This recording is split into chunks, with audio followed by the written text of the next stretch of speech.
geek. Talking baseball every week. 'Cause they're Gleeman and the Geek. And welcome to Gleeman and the Geek, presented by Wax Tech Brewing. I'm John Bonus of Twins Daily. With me, Aaron Gleeman of The Athletic. Here we are. We are 1 week from the actual trade deadline. Finally, I feel like this has been weirdly maybe the longest trade. Maybe we just chose stupidly to start talking about it a little earlier than we normally do. Maybe. And that's our own fault. And I'm going to blame myself. It's been for sort of a late firing trade deadline. It seems like every year we talk a little bit about how the trade deadline starts later than people think it does. People want trades to start happening in June. They want to think they happen in May or something. But, the first, I would say, significant trade went down yesterday, and we're under a week to the trade deadline. And that seems to be a little late for the first one. Rafael Devers got traded like 6 weeks ago. Well, that's true. But that didn't feel like a trade deadline trade as much as just a... Yeah, Josh Naylor last night traded to Seattle. Yeah, that's right. We talked Thad Levine about that a little, how they treat the calendar, kind of first 2 months, right? You're getting ready on your own. Then the next 2 months, you start to kind of put your toes in the trade waters and just see where everyone's at roster wise. And then it kind of kicks in. I just think that's just natural when there's any deadline for anything. Sure. Says the guy who never wrote a term paper before the day before it was due. But also, that's just human nature, I think. I hope that I'm not alone in that. But beyond that, I think specifically the last, whenever they expand 3 years, 4 years, whenever they expanded the playoff field to 6 per league, it creates a situation where it's going to take significantly longer. And even now, a week out, think of how poorly the Twins have played. Right. And the fact that they are like 11th out of 15 teams in the American League, I think, or 10th. And they're below 500 and, all this stuff. And they're like 15, 20% to make the playoffs. Right. Yeah, because when you have 6 playoff teams, winning 85 games is usually going to get you in. And that's a big change even from a handful of years ago or 20 years ago, whatever. So I think that plays a part in that you have to wait to let this thing develop a little bit. And even if you wait, it's not, there aren't that many teams compared to 10 days ago that have kind of dropped out. I know that because we work on this big board thing at The Athletic that updates every 3 weeks, and we're trying to add in more selling players, basically, or, from selling teams. And there's some, including the Twins. We added in a whole bunch of Twins this week. We can talk about that later. But yeah, it's a weird spot. I think, from the Twins' perspective, they lose 2 out of 3 to the Rockies and lose 2 out of 3 to the Dodgers on the road trip. You go 2-4. You're now 49-53, and there are only 6 games remaining, all of them at home. You get Nationals and then Red Sox at home, but 6 games remaining until the deadline. You got to go 5-1 just to be 500 at the deadline. And we mentioned playoff odds, or I mentioned playoff odds a minute ago. They're playoff odds depending on where you like to go: Baseball Reference, Fangraphs, Baseball Prospectus, whatever. Joey's playoffodds.com. Don't go to that. I don't know. I haven't checked if that's porn or not, whatever. They're like, somewhere between 5 and 15% basically to make the playoffs.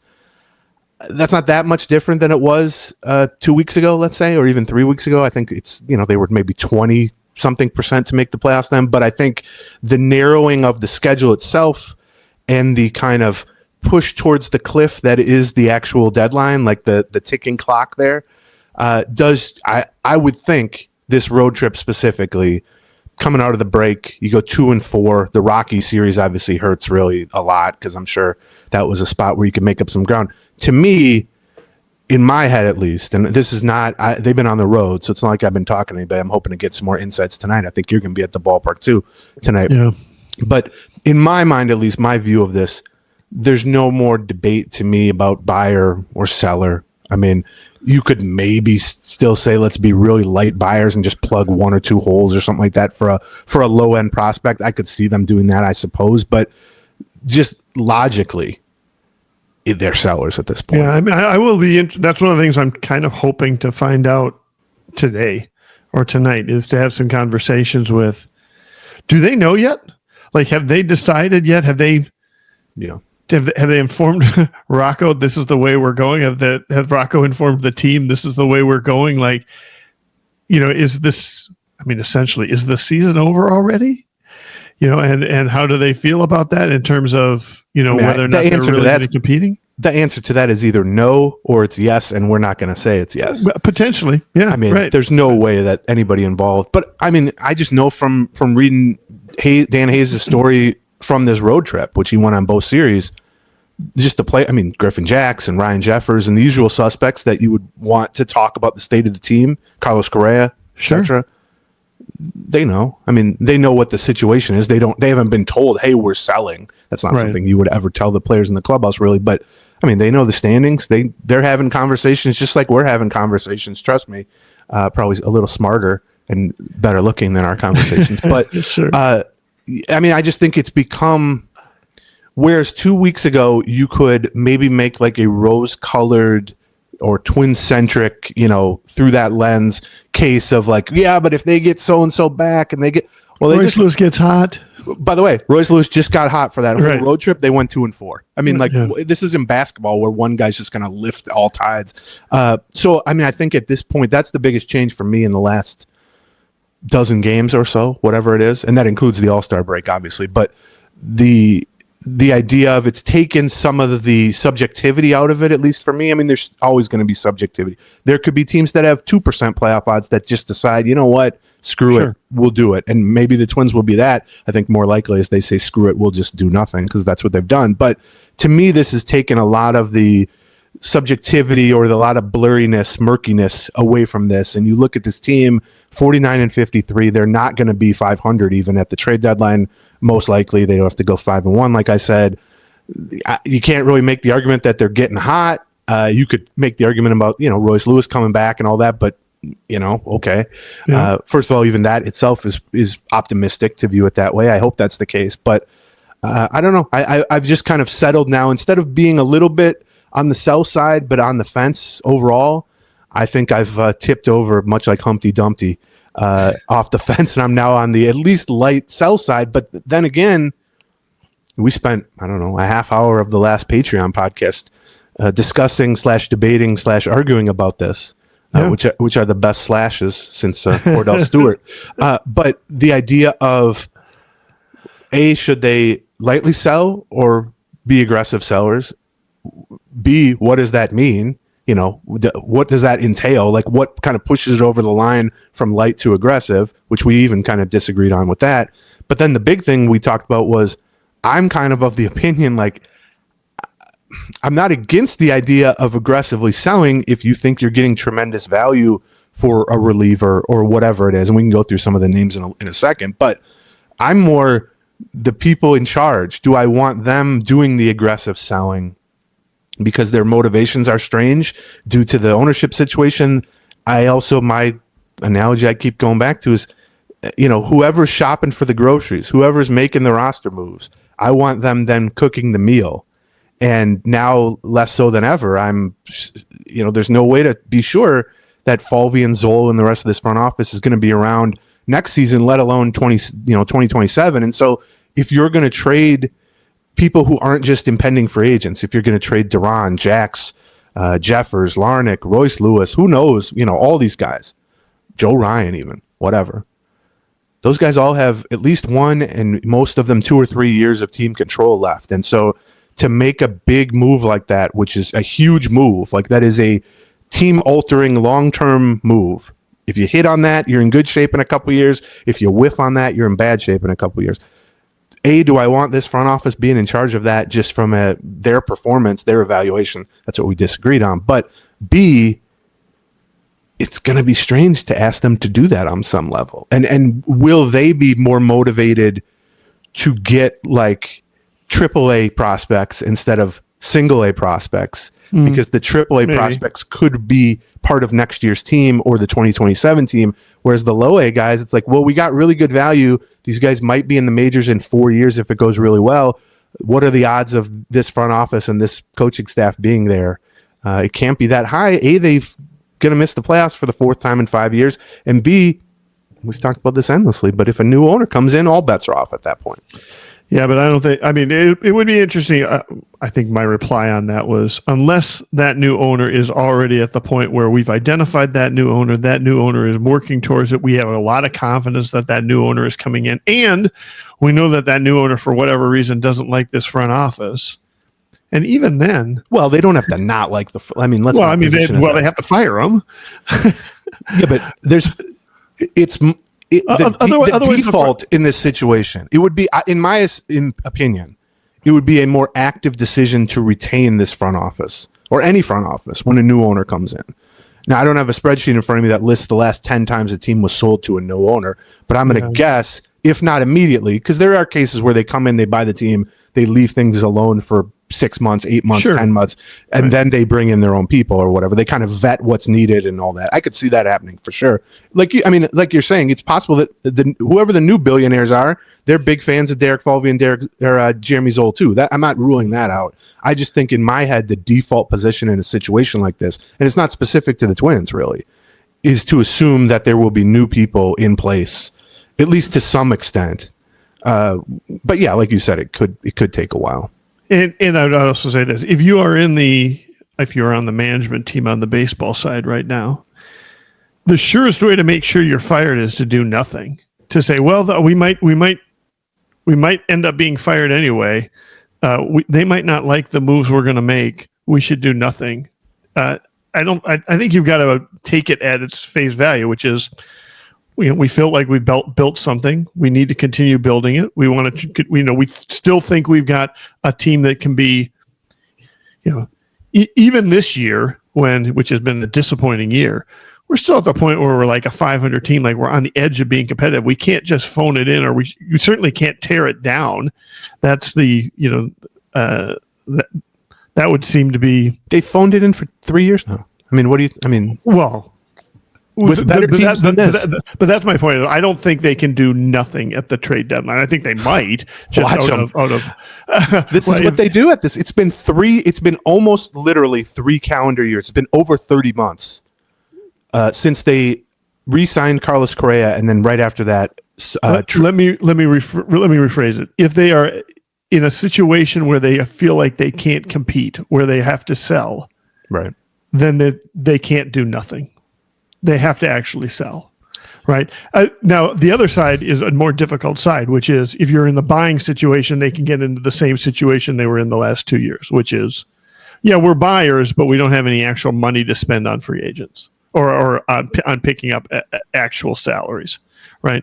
So, we're kind of buyers. We have the ownership of us that isn't going to really support us picking up even a nominal $1 or $2 million, player that a right-handed bat for $2 million. Well, yeah, then you're still stuck in that same situation, that same do-nothing situation, that same stasis that they've been in for, as you say, almost 3 years now, right? But I think if they are, what we're really debating here is like, can they trade away, a Jhoan Duran? Can they trade away a Griffin Jax without feeling like it's malfeasance? They can do it. I'm saying from a fan perspective, or from my perspective, whatever you want to call me. I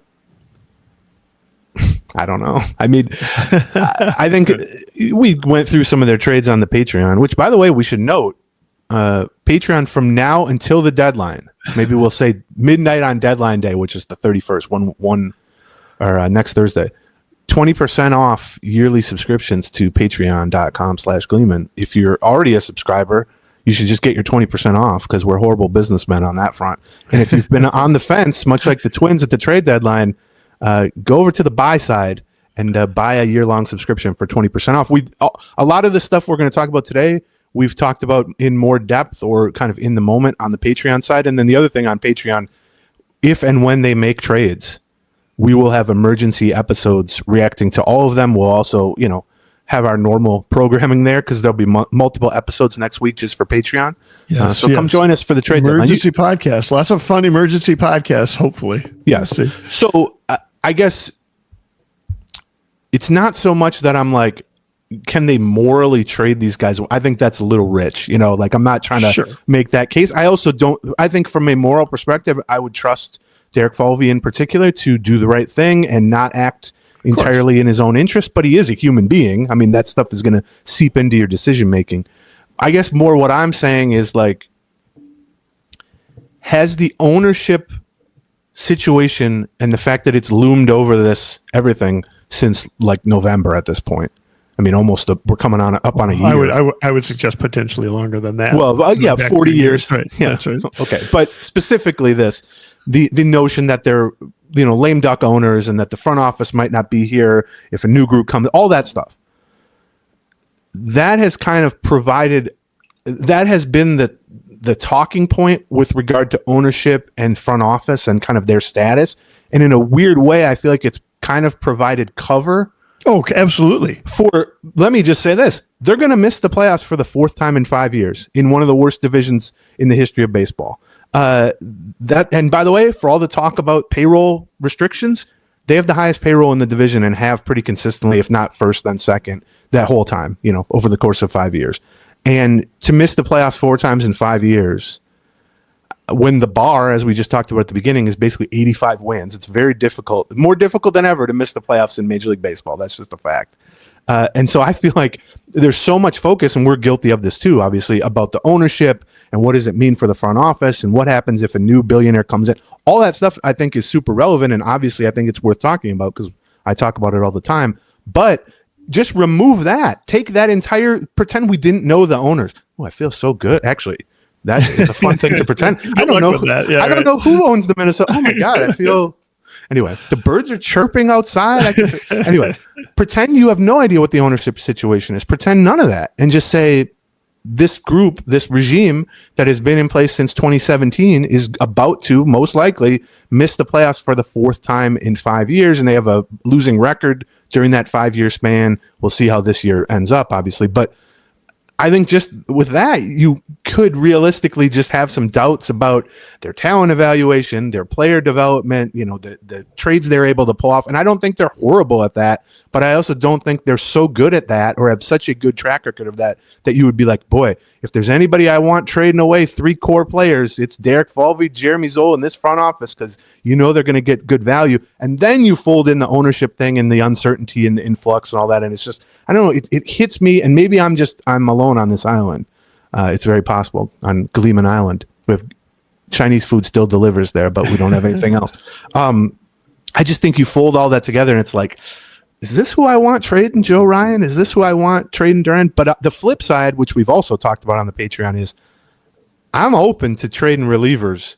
Sure. In just about any circumstance. Right. I think that is, in general, a smart approach for teams to take. If you don't need these guys in the late innings of playoff games, get value from teams that think they do need those guys in the late innings of playoff games, and then go about trying to create your next Griffin Jax, your next Brock Stewart, your next whatever it is. So yeah, it's a weird situation because their most valuable guys, other than Joe Ryan, are Duran and Jax, and Stewart is also valuable. In general, I would be like, get whatever you can for relievers. Relievers burn bright, they fade away. You can build another good one, all this stuff. If someone's going to overpay you, but also these guys have 2.5 years of team control, and I don't know what this whole organization is going to look like in 2.5 years. Is, I guess, how I'm waffling back and forth. Well, one of the things that we haven't dove into yet, and we're going to as we play out this season and start to take a look into the off season, is I wouldn't be shocked if part of the receptiveness to being able to trade away a Duran or a Jax or a Ryan is they're taking a look at the potential payroll limit for next year, right, and taking a look at the raises that are due, not just those 3, but we went through this last offseason across the board. Half the team's getting like a $2 or $3 million raise, right? Maybe not quite that much, but you're going to, just from arbitration awards, you're going to go up tens of millions of dollars, even if you just sit on your hands and do nothing, which is what they've essentially been stuck doing for the last couple of years. Yeah, I mean, and if part of the relief for that is, we might have to trade one of these guys in the offseason anyway. Why wouldn't we trade them now at the trade deadline when relievers tend to be overvalued? Well, although that's another example of I'd probably want to see if there's a new owner in place before that happens, because maybe you don't have to trade payroll. You know what I mean?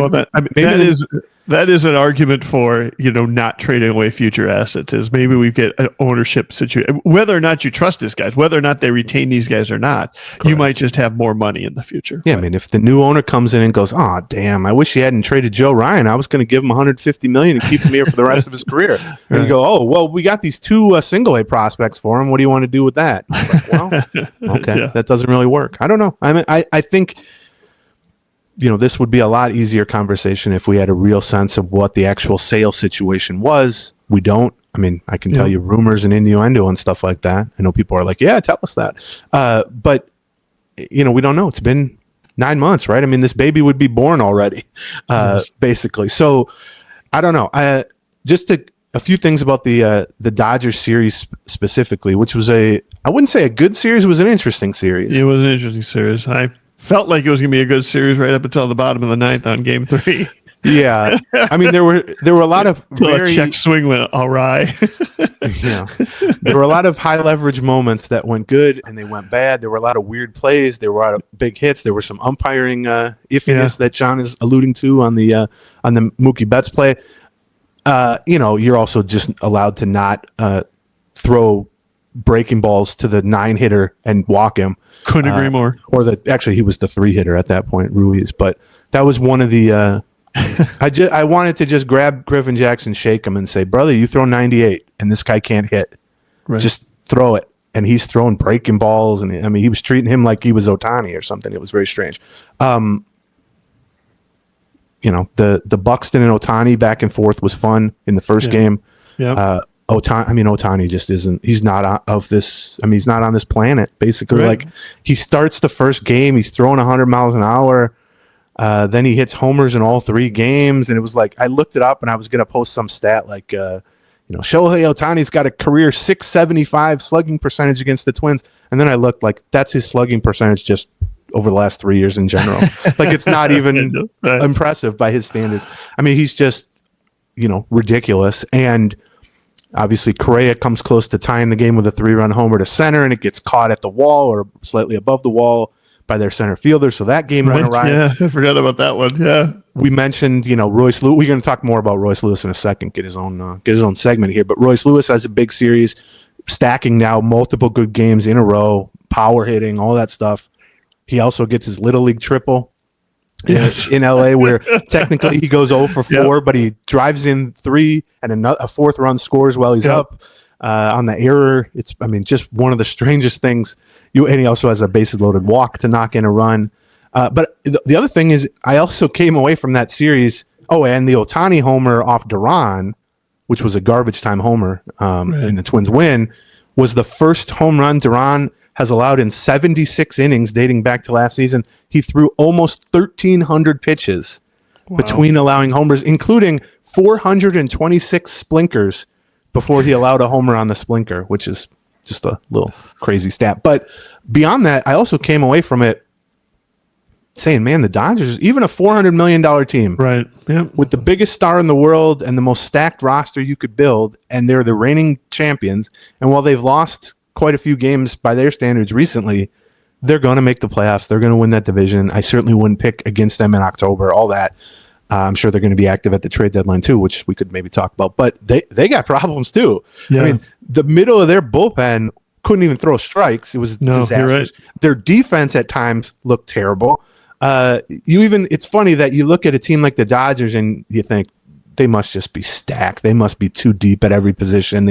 No. Because their approach to the bullpen is kind of the same to a lot of teams' approach to the bullpen, which is let's get a bunch of guys who throw hard, injury rehab assignment, scrap heap pickups, former starters, whatever it is, and let's hope by the end of the season 4 of them are good and healthy. Right? Yeah, right. And it's very similar to the Twins' philosophy on the bullpen, right? Yeah. And we saw the ugly version of that where they just walked 400 people, basically 400 Twins. The Twins walked their way to a victory, which not the most exciting, but so. And they almost walked their way to a victory the next game too. I mean, it was a very it wasn't as incredible. Extreme, but it was a very similar situation. We should also let's talk a little bit about Royce Lewis before we get into anything else. Well, let's talk about our first sponsor first. Oh, Can we do that? our presenting sponsor, in fact, Our Black presenting sponsor, yes. I should probably call that out at the beginning that Black Stack Brewing, which is now in a liquor store near you, is our presenting sponsor. You can now find them every place, which is great news because they're known for their beer. And the problem is that they were known for their beer only in their tap room, which is, a good tap room. It's their 94 and 280. And, occasionally you can find it in some bars around. I'm actually seeing it increasingly in bars in and around St. Paul and Minneapolis. You can definitely find them at Brixworth, which they also is owned by the same family. And in fact, I just had one of their beers, Stacksman IPA, about a week and a half ago. And with the Twins having a homestand here, that's worth checking out. But the real news is now that they're distributed everywhere, is that they are available from Grand Marais to Rochester and Winona to Fargo, and you can get the local 755 New England IPA, which is fantastic. Slopes French Pilsner, I frankly need to get some of that in my fridge because I just like a good Pilsner in the summer, and especially with 90-degree days coming on, I absolutely want that. Pull Tabs Pale Ale, Uncut Jams, their Strawberry Rhubarb Sour. I'm actually going to go talk to them this week, Aaron Gleeman, about providing the beer for my daughter's wedding in September. How much beer can we have for my daughter's wedding in September? So that's how much I like Black Stack Brewing. And you're going to love them too. Just give them a try this summer. You're not going to regret it. So stop by the Black Stack Brewing, your 94 280, or even easier, ask for them at your local liquor store. So. Okay. We going to do a live show at her wedding? We are not. A little bonus content for the Patreon? Well, we might do some bonus content for the Patreon. Yeah. That might be kind of fun. Yeah. How often are the two of us in suits? Well, the Twins are going to be playing a game, I think, during that game. Yeah, I think it's a day game, actually. It's a night wedding, so we can maybe rehash it or something. And we will probably have a fair number of beat writers at that wedding. It looks like. We could get some good guests, is what you're saying. Yeah, exactly right. Yeah, that's right. That would be a funny bonus episode. Just 30 seconds with each prominent. With Phil Miller sipping a local 755 New England IPA. Phil Miller isn't even invited. He just heard you're going to have good beer there, so he's been camped out actually for 2 months. Let's talk a little bit about Royce Lewis specifically, and then we'll get into our usual trade deadline stuff. But I feel like we've talked so much about the trade deadline stuff. I don't know. I got exhaustion from it. But I got a couple new angles on that we can discuss. But Royce Lewis heating up right after he gave some interesting quotes, which actually we broke down on the Patreon midweek. Right after he had kind of a heart-to-heart with Rocco Baldelli, it sounds like. He has 3 homers in his last 4 games, which is noteworthy in itself, but it's really noteworthy because in the previous 85 games, he had a total of 3 homers. So he hit 3 in 4 games after hitting 3 in 85 games dating back to last season. And then, even the games he goes 0 for, like I said, against the Dodgers, he had 3 RBIs and 4 runs scored while he was at the plate with the Little League triple and then the bases loaded walk. This is certainly he's struggled so much and for so long that one good road trip, popping 3 homers and some doubles and stuff. As I'm not at all saying it wasn't encouraging. I'm not at all saying it was fluky or anything like that. These were legit. Sure. Even in Coors Field, I mean, he hit it 450 feet or whatever it was.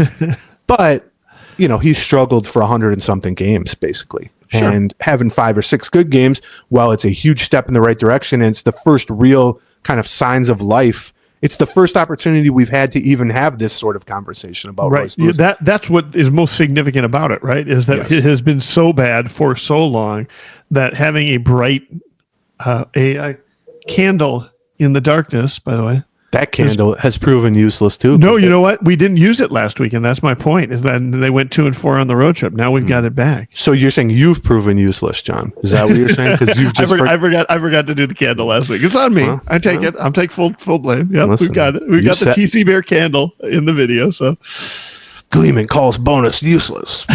Break up. And maybe we won't make it till Elise's wedding. Oh, I was going to say, if they heard our private conversations, can you imagine? No, I'm nicer off the mic than on the mic. You don't think? I take after. I'm not. Well, that is true. That is, I say we flip, not quite flip personalities, that's right. But that's, I take after Howard Stern in that regard. Everyone used to always say, the actual person, he's a sweetheart. And you hit Mike on, and it's like he's the worst person of all time. I don't want to say I'm the worst person of all time, but back to Royce Lewis. Sorry, go ahead. He hasn't even. No, it's me who goes off on these stupid tangents. Believe me, he hasn't even had a 3-game stretch over the since August of last season, basically, where you might even go, "Ooh, is he back on track?" So now to have a 6-game stretch or whatever you want to say it is, it's really encouraging. Right. It's the first sign of life or the first light at the end of this tunnel, however you want to describe it. What does it mean in the context of the trade deadline or the second half of the season? Nothing in my mind. I mean, that would be a nice narrative to be like, oh my God, Royce Lewis is back to being Royce Lewis. We can't trade guys away because we're going to ride him. Except we just saw he had a huge road trip and they went 2-4. I think if they were 2 games above 500 right now and Royce Lewis was showing signs of coming back, which I realize they probably would have needed a good Royce Lewis to get 2 games above 500, but let's suspend disbelief there. Then I think you could start to go, well, maybe we buy a little heavier than we thought we were going to buy, or maybe we hold off doing this. But I mean, he's good when he's hot. I mean, when Royce Lewis is hot, there's few better players or better hitters, at least, in the American League. But they're 4 below 500. I don't think it really adjusts their plan. Now, what it would do, which I will be thankful for if they trade a few guys away and they really just go into light tank mode down the stretch here, it will make August and September a whole lot more entertaining and slightly less depressing if he's healthy and hitting well. It also puts 2026 and 2027 in a slightly different light. Right. That's true. I mean, that is in terms of how much are we, blowing this thing up? How much do we trust? We spent a couple of weeks kind of talking about how much do we trust the core. And when you took a look at quote unquote the core of this team coming into the season, there were 4 core players sort of offensively, and he was the one that was the most disappointing considering compared to his projections. And if he is back to and also had been in the longest slump, of the 3 guys who have really been disappointing of those 4 core players. So. If he's back if he's even close to who we thought he was going to be a year ago, that's a much different version of 2026, 2027 Twins than we are if he's just missing completely. Yeah, so maybe you shouldn't trade away your best pitching for 2026, 2027. Maybe that's maybe an argument for that. I agree with all that. I mean, look, we're cart way ahead of the horse here, way before the horse here, but that would be an exciting thing. I do think, that's what's been so frustrating about what Lewis has done this season specifically. Because by all accounts, and especially since coming off the IL the last time, over the last month or whatever it's been, he seems pretty healthy. Like, as healthy as he's going to be, he doesn't run as fast as he used to. He doesn't do this or that as good as he used to, whatever. But I think the bat speed hasn't been lacking. Actually, if anything, the past 2 or 3 weeks, he's been running better than he has in years. And so that's what, up until this point, that's what's made the offers, hitting 170 or whatever for prolonged stretches so frustrating. And that's why kind of what he talked about is, process versus results and trying to stay, locked in when you feel like you're hitting the ball pretty well and you're getting nothing to show for it. Now he's starting to get something to show for it, and you start to hope that this is kind of the beginning of not just a hot streak, but him getting back to a level where he is, again, like you said, one of those core guys. So, it's only a week, and it's a week after basically 6 months of negatives, or longer than that negative. Yep. So, it is what it is. And he gets injured again, too. Like, we haven't forgotten about that. That's the other thing that's tanked him. So, we don't count your chickens before they hatch, or what you said, put the cart before the horse. But the cart has been dragged through the mud now for a year, so I'm happy to put the cart wherever at this point. So. This poor cart and this poor horse and this poor everything. And I mean, the thing I said about August and September, regardless of what they do at the trade deadline, regardless of whether they are trying to remain competitive or they're just sort of coasting to the finish line here, whatever happens, Lewis and Wallner and Brooks Lee and Luke Keisho, and I'll throw in like even Larnach at this point still, some of these other guys, like what they do in August, September may not be meaningful in terms of the standings for this season, but you can be certain it will be meaningful for their status with the Twins going forward, and overall, just how the Twins are going to view the core, whatever the core is, quote unquote, for 2026, 2027. We talked quite a bit about Brooks Lee on the last Patreon, the weaknesses that have been on full display with him, surprisingly, and some not surprisingly. It's going to be regardless of what the Twins do 7 days from now or 6 days from now, and regardless of how horribly they might play down the stretch, between the ownership situation that you hope comes to some sort of conclusion here before the first of the year, or at least some signs of a conclusion, and all these specifically young hitters that I'm talking about, or not even young, but just prime aged hitters, like regardless of what you do at the deadline, you got to come away from this season, having not done anything after last season's collapse. I don't think you can just kind of run it back, if only from an offensive core standpoint. Sure. And someone like Keishel makes it so that you're not going to run it back because he's going to be a new addition. But I just think, first of all, a couple members of your core are stuck at AAA still. Miranda, Julian, some of them just haven't hit all season. Some have, whatever. I think you, at the very least, you need to have come to kind of stronger determinations or stronger viewpoints on these, 6 or 8 core hitters than you did coming out of last season. Because I think we were having similar conversations about almost all the same guys at the end of last year. Some weren't quite as extreme, but basically the same type of conversation. And these were the type of questions we were asking Derek Falvey or Rocco Baldelli at the end of September. Of like, do you still trust this core? I asked Derek Falvey this point blank a month ago. Like, do you still believe in this core? And he said yes. I don't think you can just kind of kick that can down the road anymore, which is another element of this trade deadline that could come into play kind of beyond playoff odds, beyond selling, buying, is like, what if they get an opportunity to shake up the offensive core? And it's not even really about buying or selling, but it's just they feel like this trade is available to them, and trading one of these core hitters for a different core hitter, or trading one of these relievers for a core hitter that can step in right away. I wouldn't be surprised by that. I guess I wouldn't be surprised by much at the trade deadline other than them trading prospects for major leaguers. I would be surprised. Yeah, I would be too. Yeah. We talked about in October, we talked about whether or not they would make changes at the margins or make a big change based on the fade that happened end of August and through September last year. Yeah.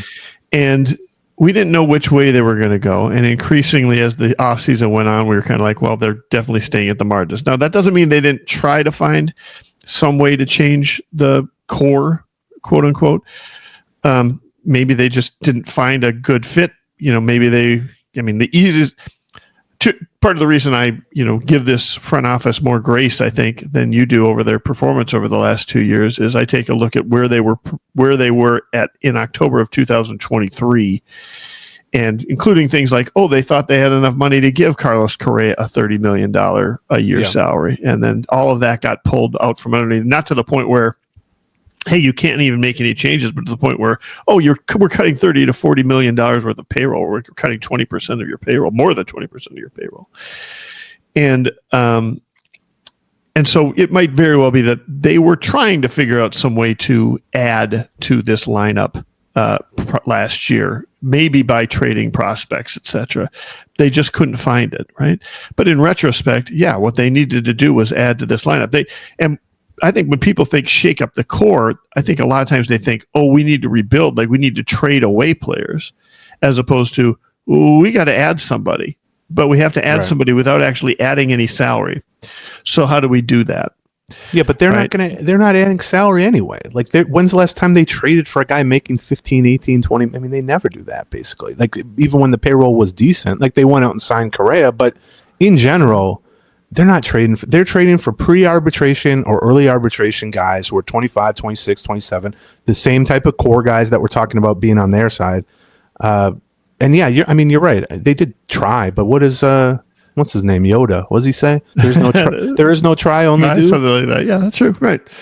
Now I'm a Star Wars guy now because I've never consumed an ounce of Star Wars content in my entire life until this past week, where someone told me I had to watch Andor. And I've watched it, and now I'm an expert on all things Star Wars. do you like Andor? I'm quoting Yoda. It's fine. Okay, it's not great. I haven't seen it yet. If I had faith that all Star Wars stuff throughout history was similar to that, I would watch more of it. Sure. But also, it seems like people are saying this is like a more serious attempt. I think that's accurate. Yeah, makes sense why I'd like it. But anyway, there is no try, only do. Yeah, I mean, I don't disagree with most of that. I guess what I would say is the fact that, I mean, nobody's ranted more about the effect of the payroll and ownership. I mean, we've done that together for years. But one of my, both things can be true type things. It's like, yes, there's so much blame to go to ownership, and they've increased the degree of difficulty on the front office an immense amount. That's all very, very true. But, that's the reality. First of all, you have to find a way to make that work. Right. As I noted, they still have one of the highest payrolls in the division. Now, they increased the payroll and then got the kind of carpet pulled out from under them there. But also, that doesn't take away from the fact that they chose to give Carlos Correa that big fat contract, and he's one of the biggest underperformers. That doesn't money wasn't needed to have better player development. With all these core hitters kind of all collapsing at the same time, and so yeah, I agree with all that, and I think it's not one slice of one pie here in terms of the blame game and the where the frustration stems from. I think it starts at the top, absolutely. I'm just saying there's enough that it flows down to the front office level. There's just been so underwhelming now for so long, both in terms of individual moves that you could stack and review and all that, and also just the record. I mean, at some point, like, I don't know, and I don't think I would argue that they look massively more promising for 2026. I mean, would you make that argument? No, that was actually kind of the point I was trying to make or get to, was that when we talk about shaking up the core for 2026, well, I think we need to talk about what can they add and how can they add it. Right.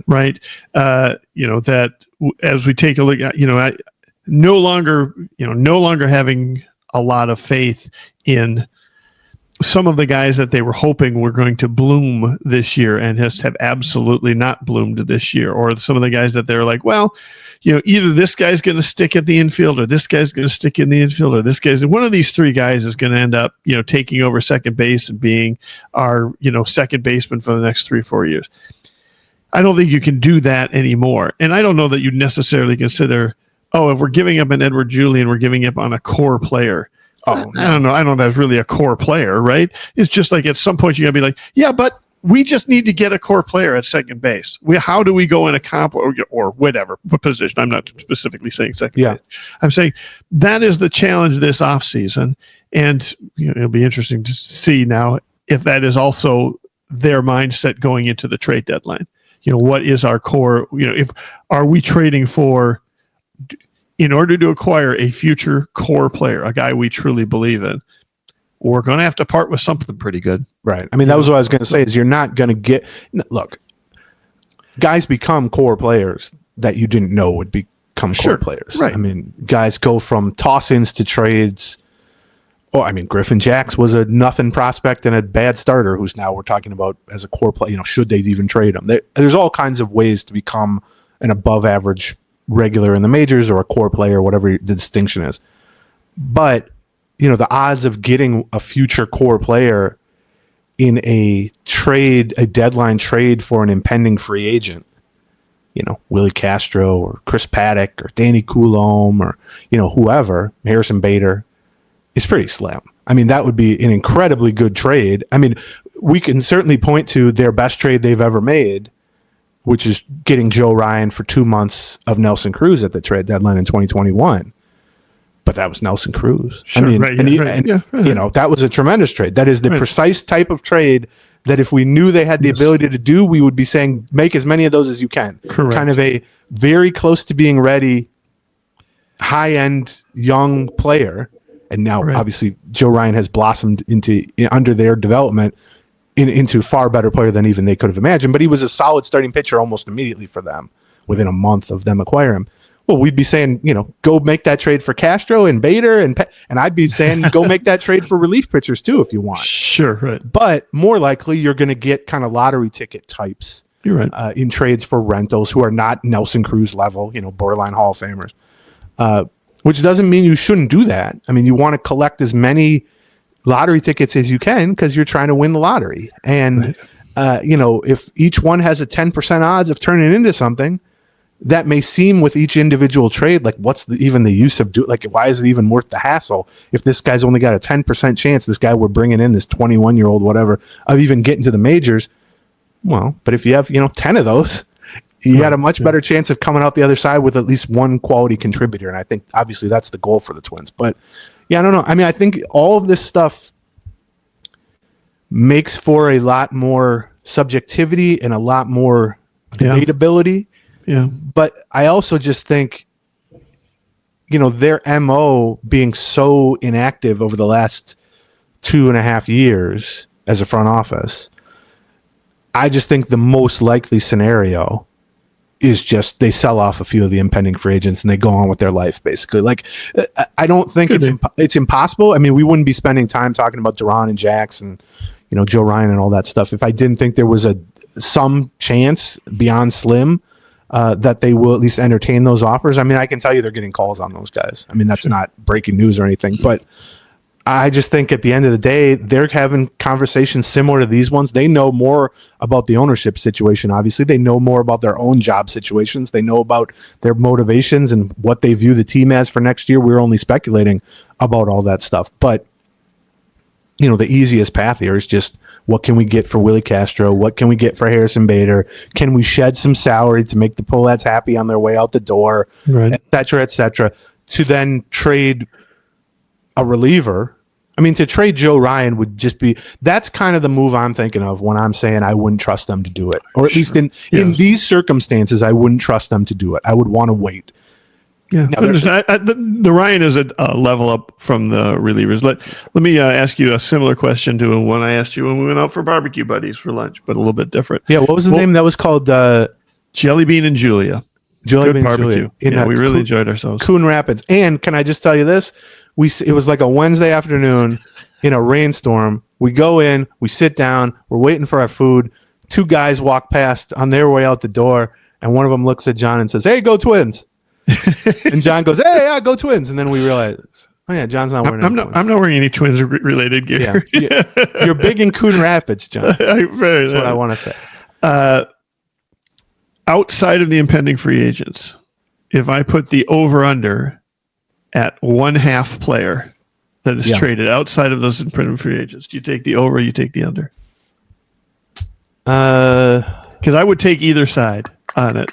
That to me is the perfect over-under. I would take either side, whichever one somebody else has interest in. I'll take the other side on that because I don't really know which way it's going to be. It's either a perfect or over-under or just signs of gambling addiction. Well, possibly both. Potentially both. Why not both? Boy, that is good. I maybe would take the over, but I think that's a pretty good line. It's in the realm of. If I was asked that question, I would take the over as well, but I would also take the under because it's. Yeah, I don't know. I mean. It's tough because, again, I don't want to position myself as saying don't get great value for relief pitchers. I don't believe that. I believe the opposite of that. And I will say that next year, and I said that 10 years ago, and I think Twins history, by the way, of great relievers would bear that out. Like if you took the top 20 relievers in Twins history and you looked at them, I don't know, 3 years into being very good, or now 4, I guess Jax is and Duran is.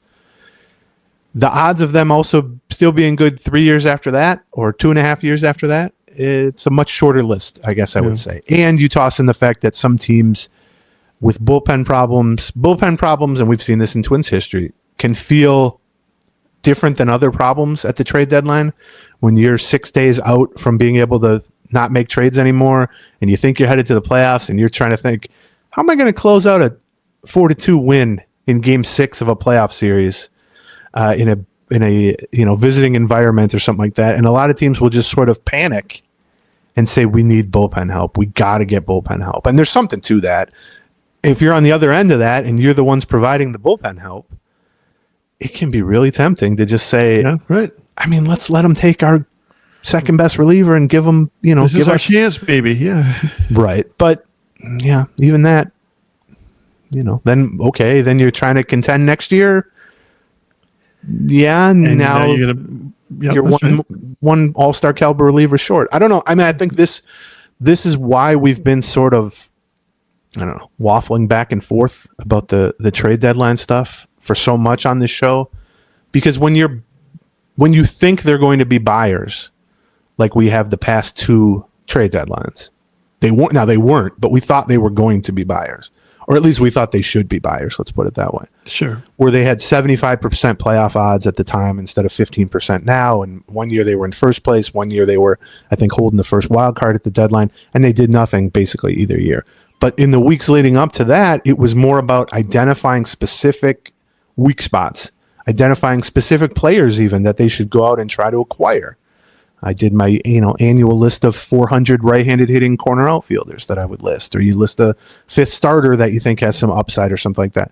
Being on the seller side, it's a lot more murky. Like, it's a lot more. Well, it certainly is in terms of what you end up acquiring. Well, for sure. Right.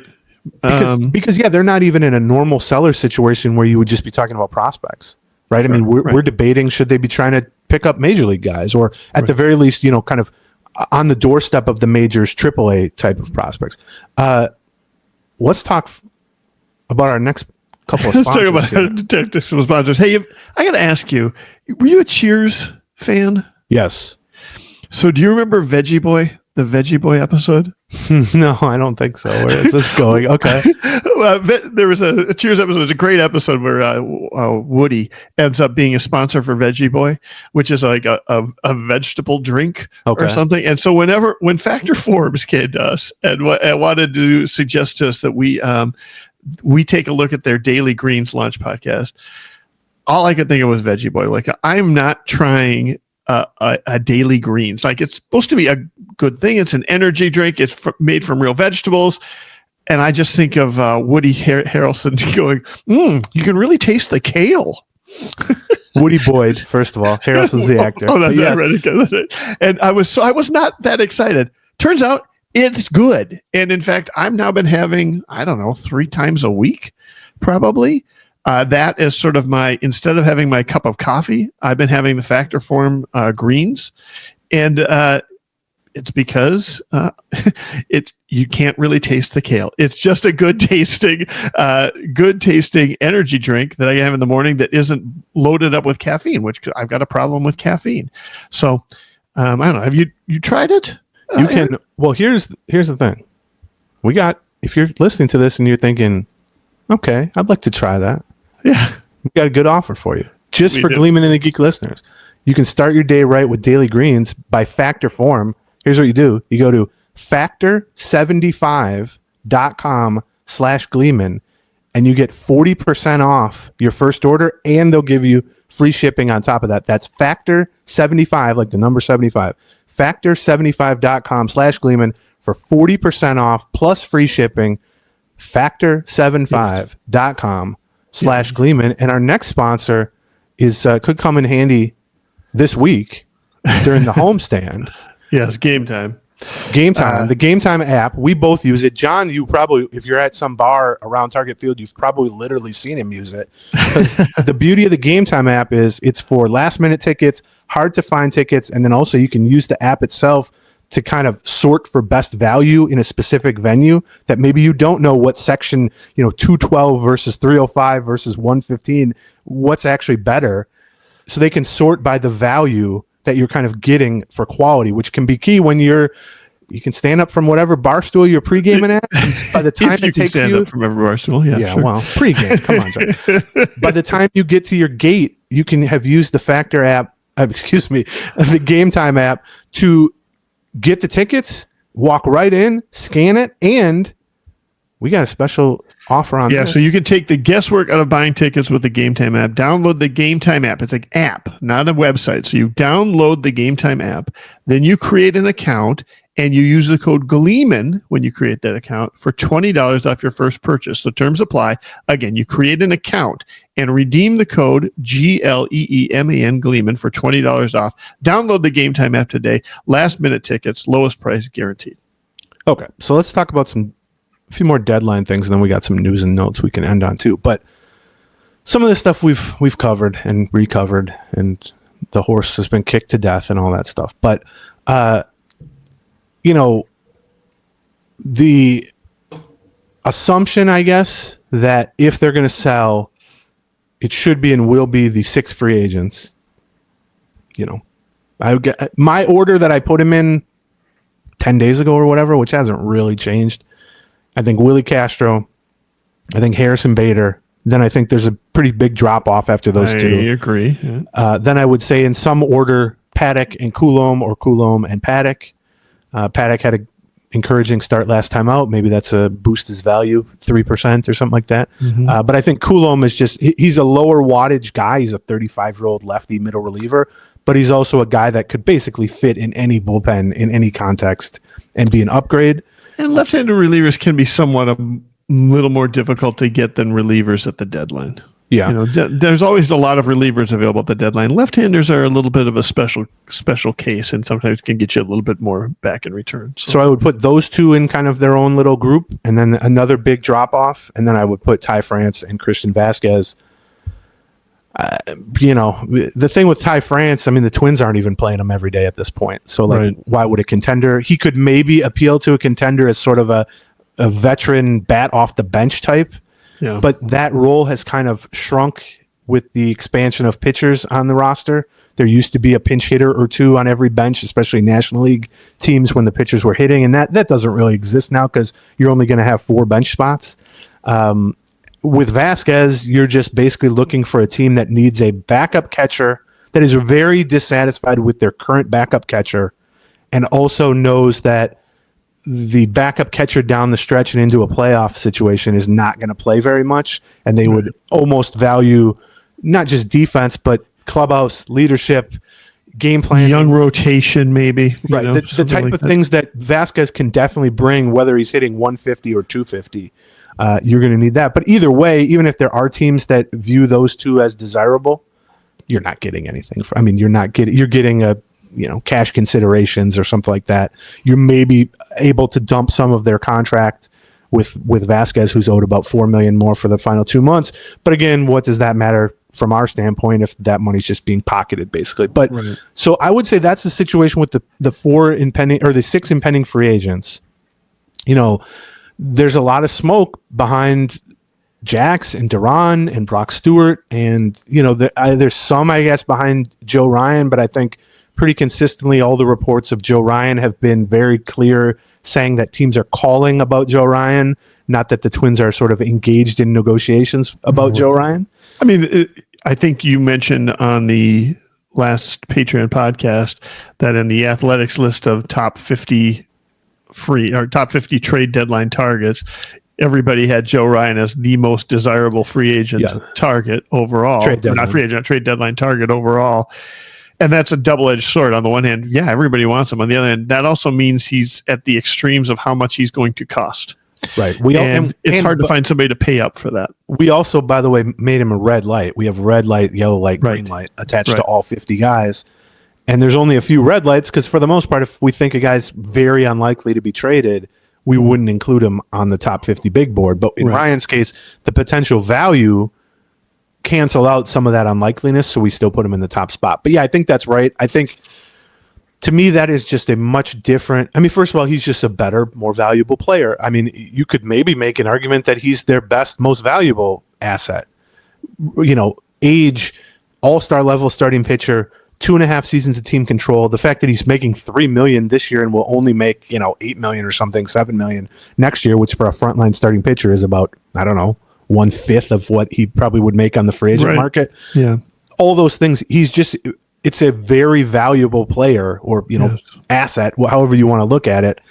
And so that's why all the things I said about, like, do I want this front office making this decision? Do I want this front office making the decision where we don't know if they're going to be around, what their motivation? I view him as kind of a separate entity in that regard, and that would really scare me, because to me, the moment you trade Joe Ryan, you're effectively punting on next season and maybe 2027 too. And I don't mean they're going to go full tank mode, but what argument can you make for competitiveness if you just traded an all-star starting pitcher in his prime, coming off his best year, isn't even going to cost that much? Like, what argument can be made for we're trying to put the best team on the field in 2026 at that point? It doesn't mean you have to go try to lose 120 games. Sure. But it's certainly not giving anybody any sort of, and also just the PR hit for that would be, horrendous. People love Joe Ryan for good reason on and off the field. But I do view Jax and Duran, while they are every bit as good relative to relief pitchers as Joe Ryan is relative to starting pitchers, and you could maybe even make an argument that, like, Duran is better, relative to the relief world than Joe Ryan is relative to the starting pitcher world. I just, relievers are different. Bullpens are different. I agree. I mean, and the attitude that this front office has had towards relievers has certainly been different than that of starting pitching, where they cling to starting pitching like grim death. Relievers they've been really shown over and over and over again. They don't want to necessarily tie a lot of their assets or their expenditures into relief arms in general. And I mean, I agree with that philosophy for what it's worth. Yeah, that is a very common approach for teams that think like the Twins, Yes. The Rays, for instance, Cleveland to a large extent. You just mentioned the Dodgers. Yeah. Yeah. Although they once in a while will just say, the hell with it. Let's well, exactly. But they've got that luxury, don't they? Right. Yeah. Right. Yeah, that's right. But yeah, I think if you were to spend 20 years trying to develop high-end relievers, and then after 2 or 3 years with them, once they start to get, into arbitration, nearing free agency, that sort of thing, if you just, every single time you developed a good reliever, you traded them after 3 or 4 years of being a good reliever, I think in the aggregate, you would be much better off than keeping all of those relievers for the full term, until they became free agents. Now, that doesn't mean in individual cases that applies to every single reliever equally. And I think you can make it individual cases for Duran or Jax or even Stewart or something like that. But look where these guys came from themselves. And I know might be hard for people to think, like, well, why would we imagine that the Twins were going to be able to develop 3 more good relievers? Well, they've done it, pretty consistently. Griffin Jax was a terrible starting pitcher 4 years ago. Right. And now we're talking about him as a high-end reliever. We're seeing Louis Varland this year. Right. Louis Varland spent 3 or 4 years getting knocked around as a starting pitcher. People were souring on him. They moved him to the bullpen, which, by the way, they knew this would happen. They talked about this for years.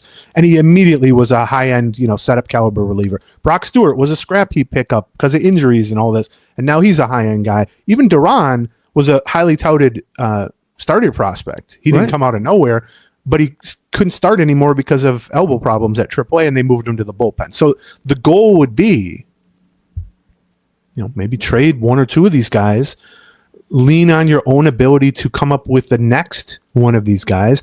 And I can't tell you who that's going to be, because the process of kind of turning injured, scrap heap, poor performing starters into good relievers, it's more throw it all against the wall and hope 2 of them stick, basically. Right. That's right. It's very hard to predict that.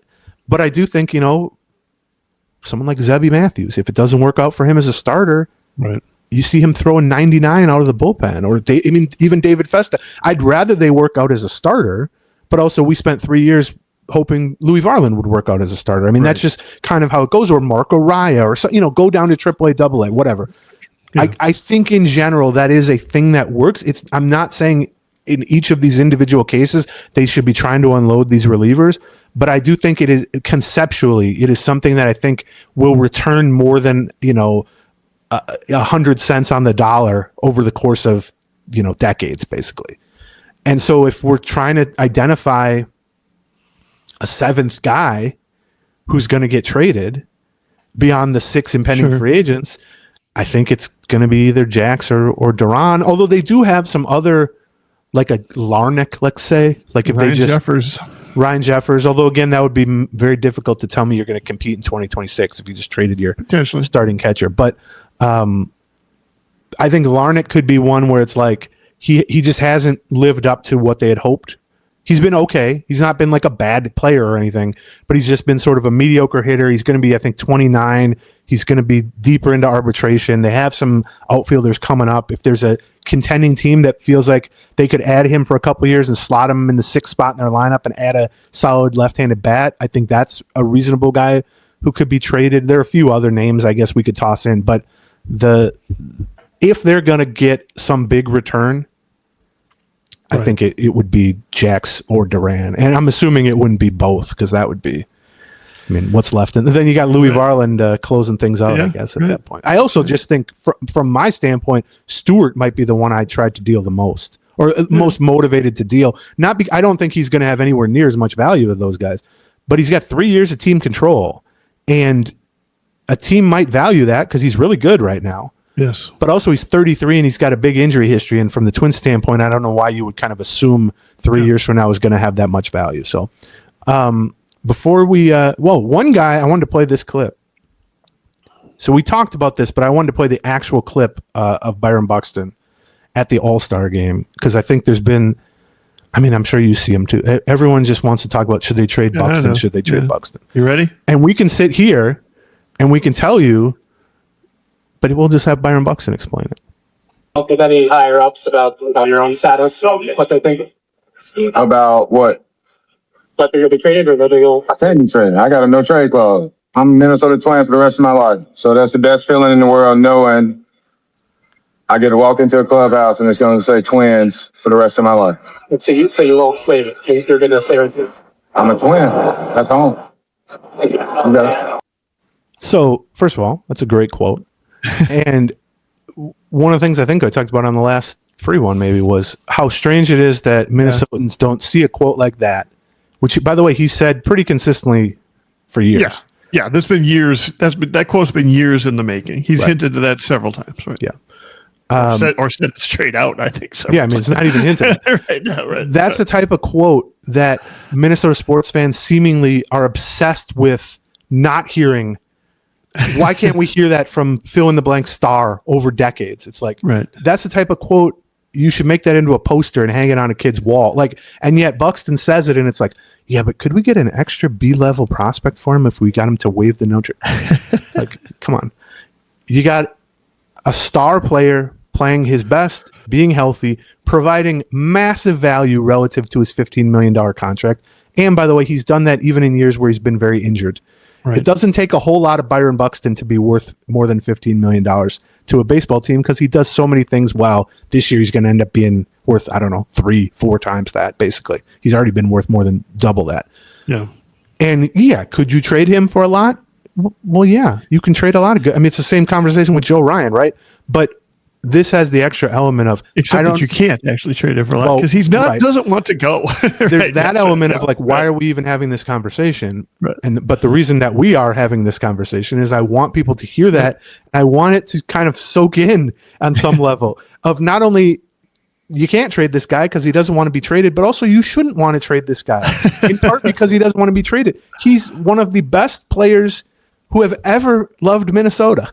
Like, let's just be clear about that. And I'm not saying most players on most Minnesota teams don't dislike Minnesota, but how often have you heard that sort of passionate, this is my home, and have him said that over the course of years? I don't want to go. It makes me, he said it's the best feeling in the world to walk in the clubhouse and know he's going to put on a Twins uniform. I mean, that's the type of, like, that the Twins couldn't write a better script than that. If they were like, here, Byron, please read this.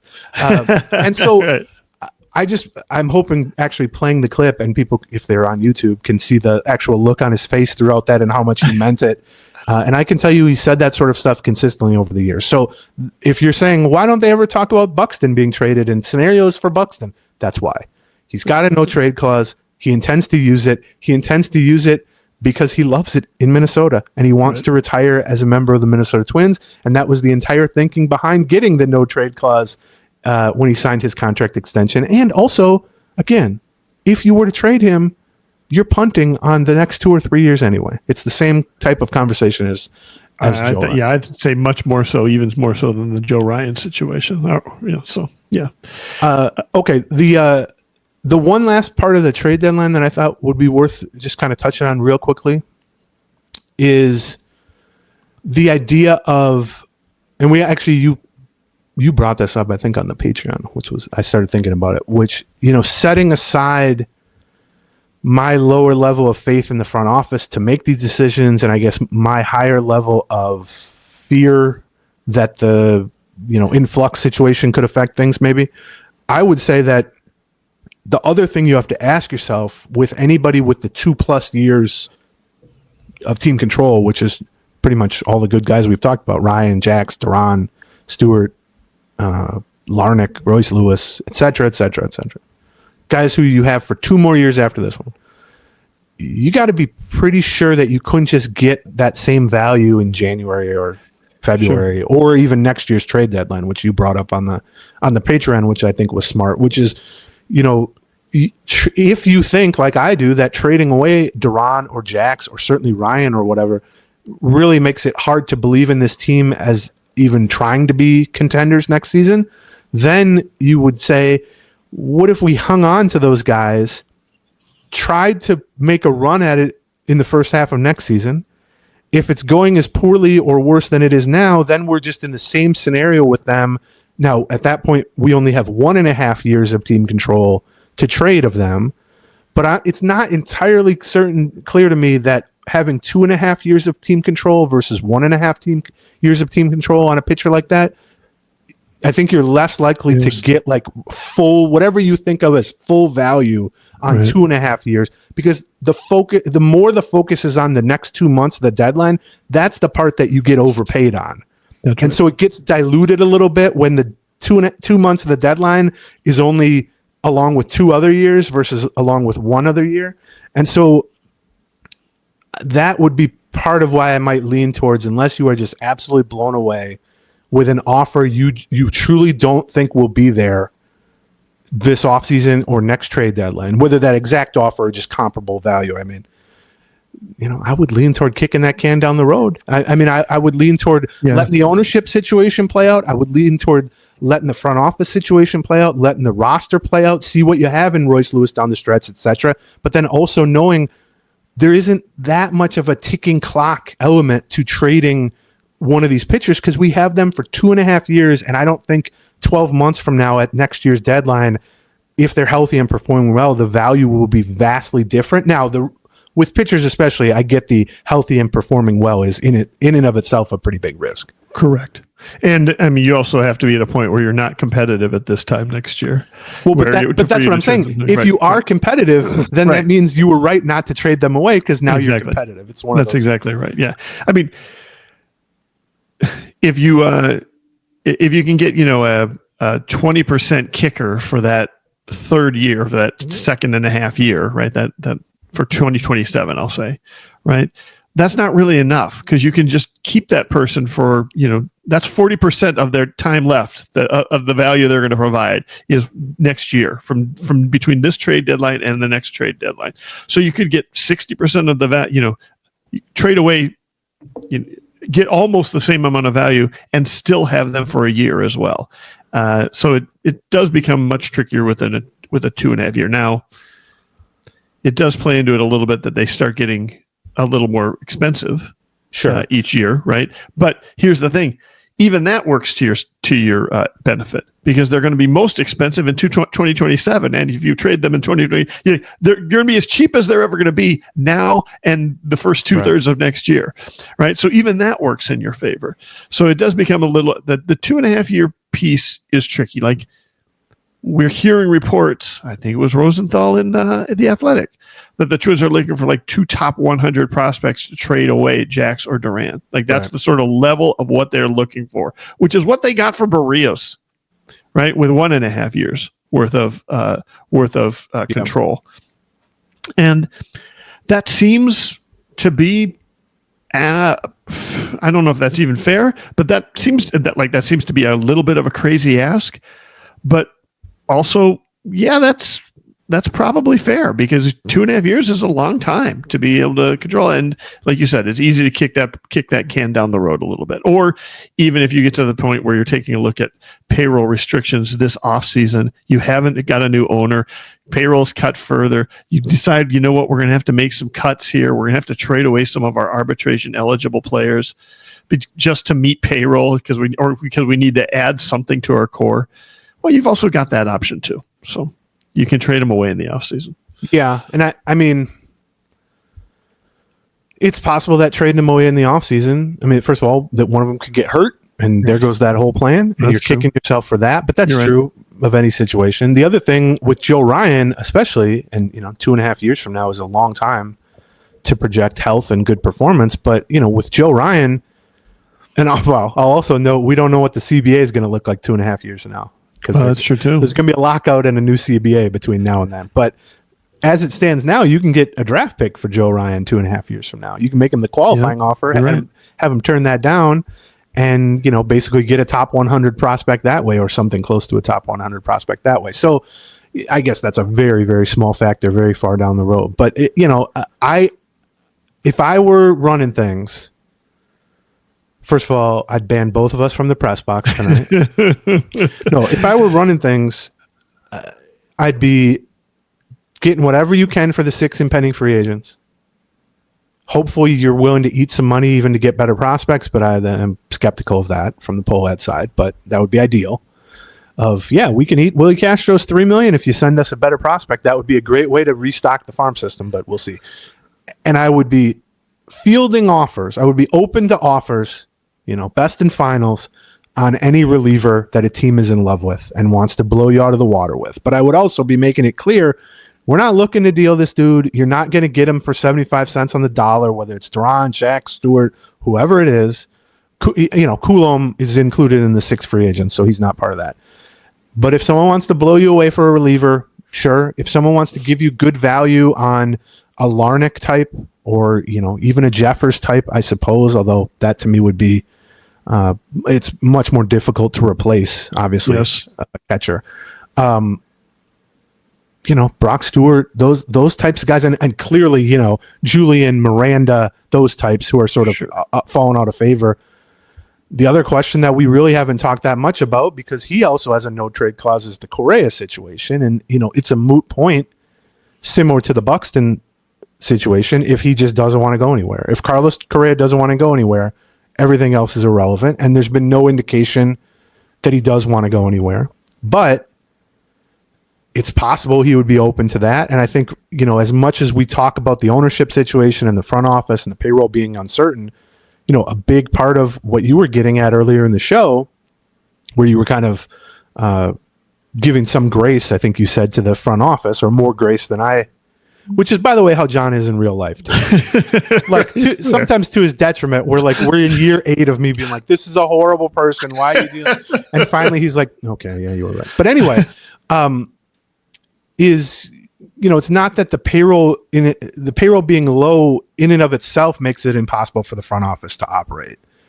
It's that the payroll being low after the front office got clearance to add some big budget items, namely Carlos Correa, and now he takes up a quarter of the payroll and is not obviously performing at anywhere near that value. It is difficult to operate going forward with a guy making 30-something million, even if he's good, with a $135 million payroll or whatever. And when he's performing like he has, it makes it especially difficult. And all of the stuff we're talking about where it's like, oh, we're starting to see these guys get expensive in arbitration. And, Jeffers might get a raise from $4.5 million to $8 million. And Duran might be making $5 million. Like, you start to add these up, and with 10 arbitration eligible guys, that can add up to $30 million extra or $40 million extra pretty easily.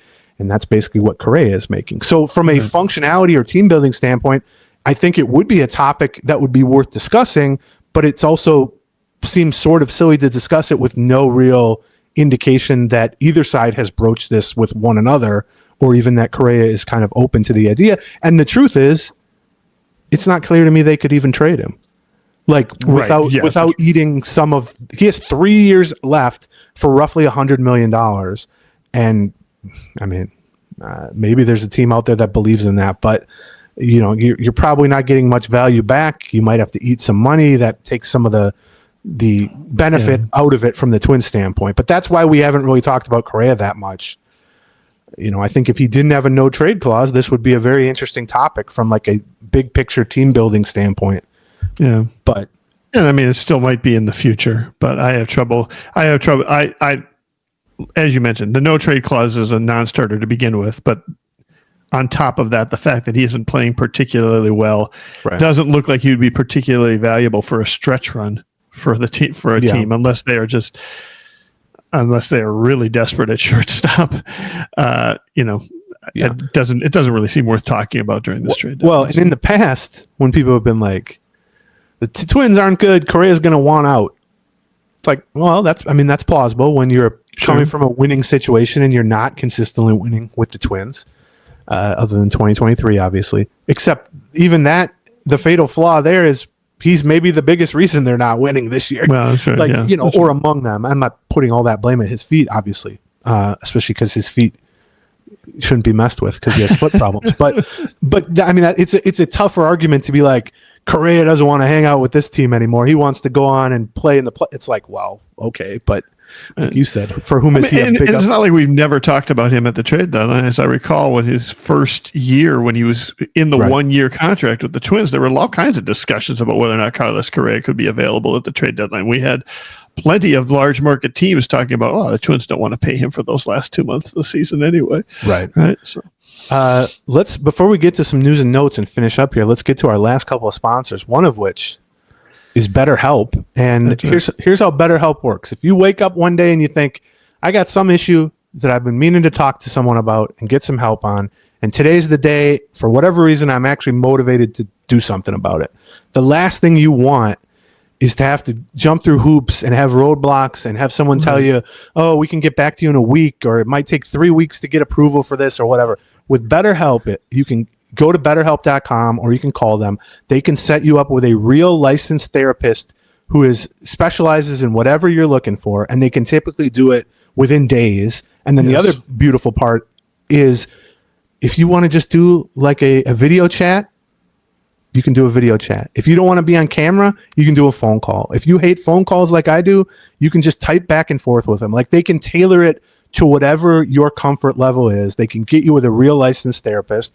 And we have, for our listeners. Yeah, so as the largest online therapy provider in the world, BetterHelp can provide access to mental health professionals with a diverse variety of expertise. They've got over 30,000 therapists that you can tap into. So you can unwind from work with BetterHelp. Our listeners will get 10% off their first month at BetterHelp.com/Gleeman. That's BetterHelp, HELP.com/Gleeman. Our final sponsor, is I'm wearing it right now. Yeah, I am too. If you're saying, it's because the boys look sexy today, which I hope people say every day. Really, now that we're on YouTube. When we went to video, I had to, I pulled aside the Duchess and said, "We gotta make your guy a little more presentable." And she said, "Well, get us a sponsor, dummy." And I did. I got True Classic. We needed to look a little bit better, and True Classic just provides great looking, fashionable clothes at a reasonable price. They do the basics well, so you don't have to worry about the designer brands. You can just be a guy and wear t-shirts and sweatpants and polo shirts and jeans. I'm wearing stretchy jeans, Aaron Gleeman, on a semi-regular basis, and that is not something I thought I would ever say. Would you say that's like a warning to the general public? Like, you would think so, but they look good.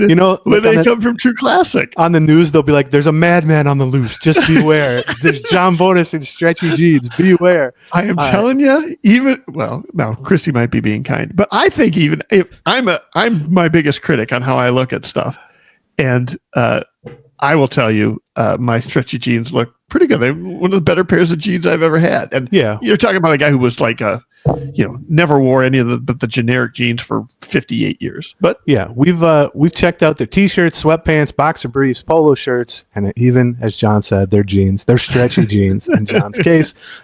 So upgrade your wardrobe and save on True Classic at trueclassic.com. That's TrueClassic,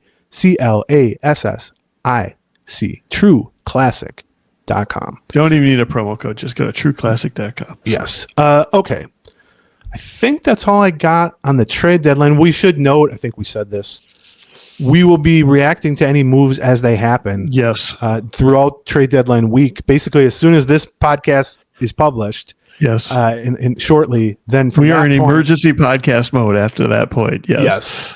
And we'll be doing at least 2 episodes during the week, Monday and Wednesday, even if there aren't any moves at that point, exclusively for our Patreon subscribers. So Patreon, patreon.com/Gleeman. And like I said at the beginning, if you sign up for a year, you get 20% off, which means you basically get 2.5 months for free out of the year. Yeah. Right. So join us.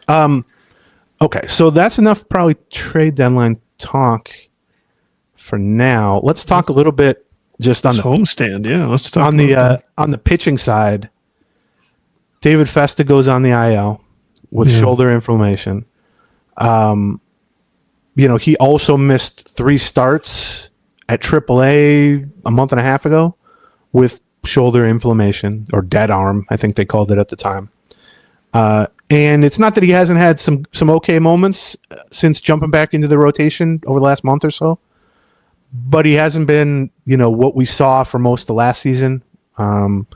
He's gotten into some trouble. He's struggled a little more even than I expected from a young pitcher. And now I start to wonder, has he been right physically? Yeah.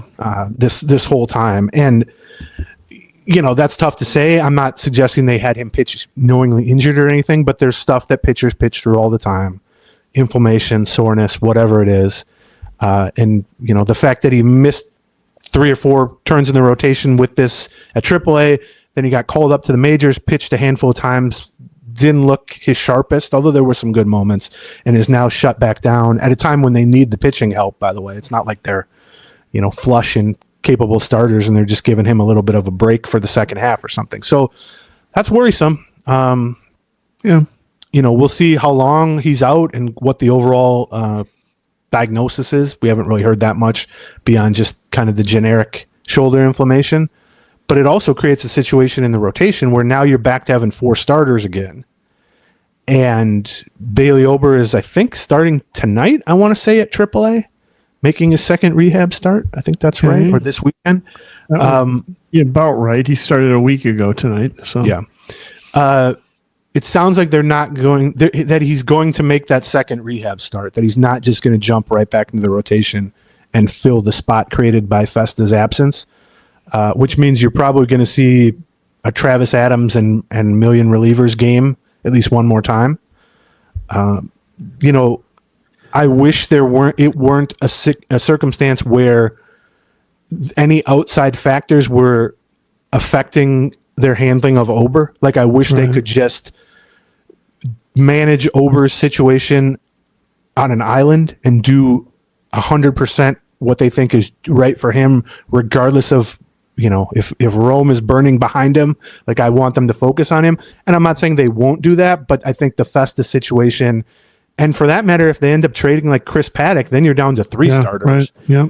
And just the idea of, Ober kind of trying to get back on track at AAA versus trying to get back on track for a suddenly rotation starved team that really isn't competing for that much down the stretch. I don't know, maybe more of a toss up there, but it sounds like Ober is at least going to make one more rehab start before potentially, and we'll see how that goes. I mean, it might be a moot point if he struggles or something like that. But yeah, the Festa news is tough because, we just talked about, no matter what they do at the deadline, no matter how haywire things might go in the rest of the season, there are a handful of hitters where these reps matter. This is an evaluation period that matters for, most of their lineup. I would put Festa right up there in terms of that mattering. I don't mean for his long term, but I mean in terms of how you view him and how you view the rotation as a whole for 2026. There's a big difference between, Festa ending the year on the injured list, and I'll throw Zebby Matthews in there too, and for that matter, Simeon Woods Richardson. That trio, there's a big spectrum of potential August and September results from them. The difference between all 3 of them pitching well and healthily in September versus two of them being on the IL or something like that is a huge difference in terms of how confident you can feel in them individually, but also just that's like probably 3/5 of your rotation for 2026. So yeah, those are especially big. Also potentially in evaluating whether or not you want to trade away to Joe Ryan or somebody like that as well. I mean, we talk all the time about it's hard. There's no such thing as a pitching prospect, right? That you get these. And I think the Twins have actually done a pretty decent job in sort of reversing that trend a little bit, that making pitching prospects become a little more predictable as they move from AA to AAA to the majors. But one of the things that amongst all of the other challenges that they have, they're also generally increasing their workload as they do this. And, Festa pitched 120 innings last year. That's not a huge step up from what he has done in the past.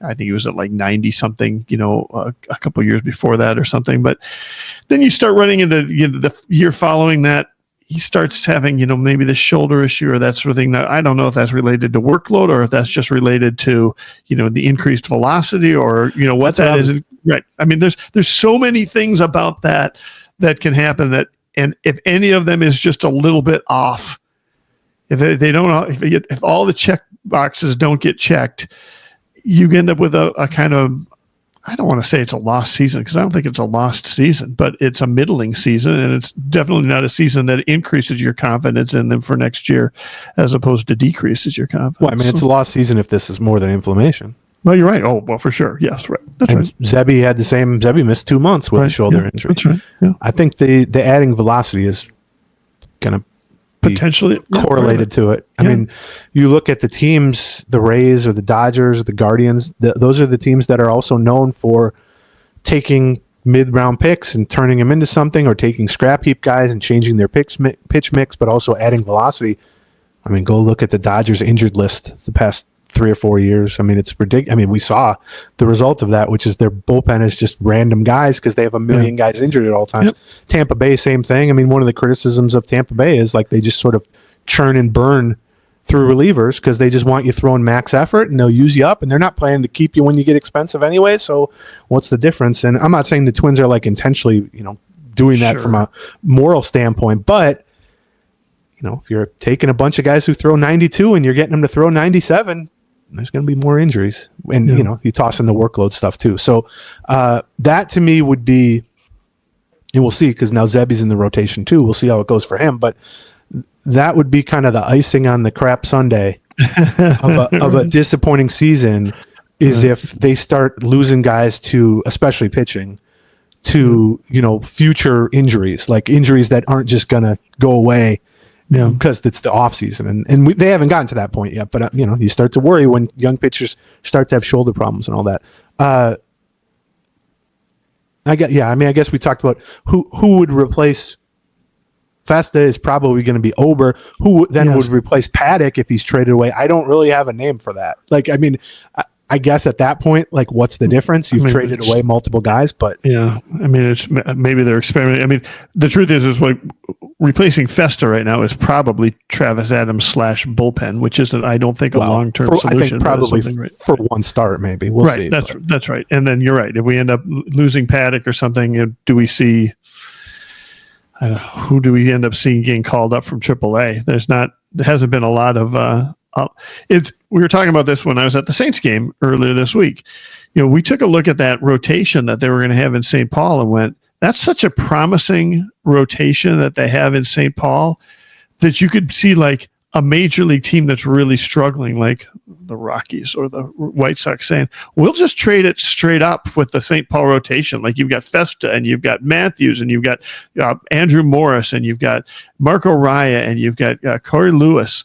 And you now you take a look at it. Well, 2 of them got promoted, and now, by the way, both are hurt. You got Morris hurt. You got Raya struggled. Lewis struggled. Now both of them look like they're coming around a little bit on the second half of the season. They're both starting to do a little bit better, find themselves. But it does.